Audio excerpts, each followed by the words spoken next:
During a livestream from the 2025 American Music Awards on May 26th, Twitch streamer Cenat had a notable interaction with a fan that drew widespread attention. While engaging with attendees on the red carpet, Cenat was approached by a man accompanied by his family. The man expressed admiration for Kanye West, praising the rapper's outspokenness and emphasizing the importance of free speech in America. He remarked in the following clip. Man, looking good over. How you doing, bro? Nice to meet you. Man, good to see you. Hi. Hey, Sarah, it's Hi. I'm out.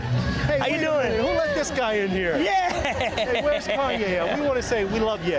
We love Ye for being outspoken regardless, because it's America, and I think it's a great thing to live in a free country. Don't you, Guy? I think it's a free country. So you have really, opinions. you really hopped on my stream, knowing my influence.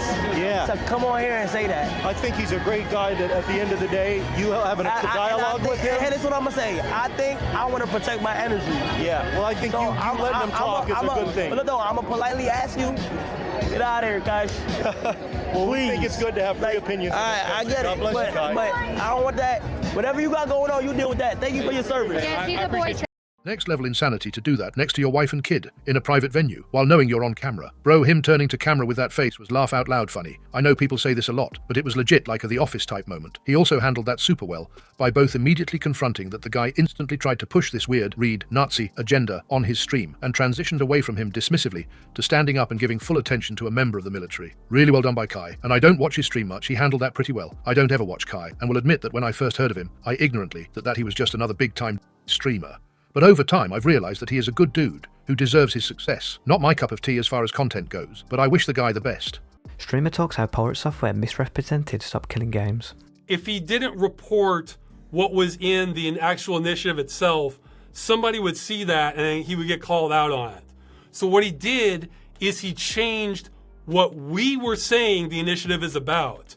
And he completely made up saying that it was about trying to protect single player games.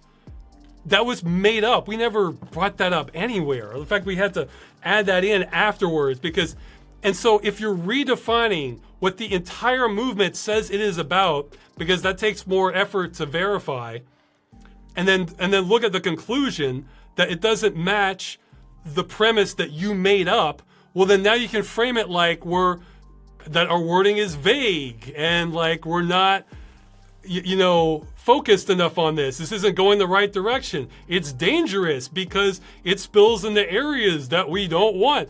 Except no, none of that's true because you made up what Stop Killing Games is about.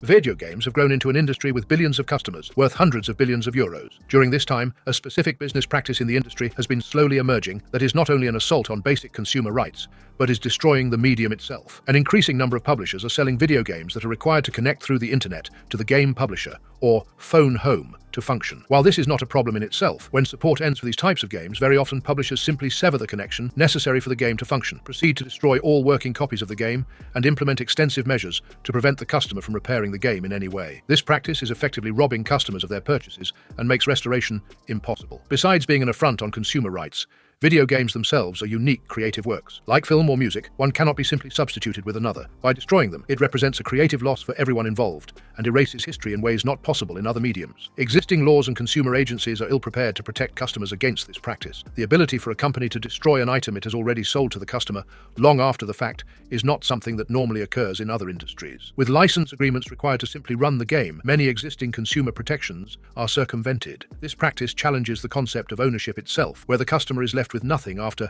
buying a game.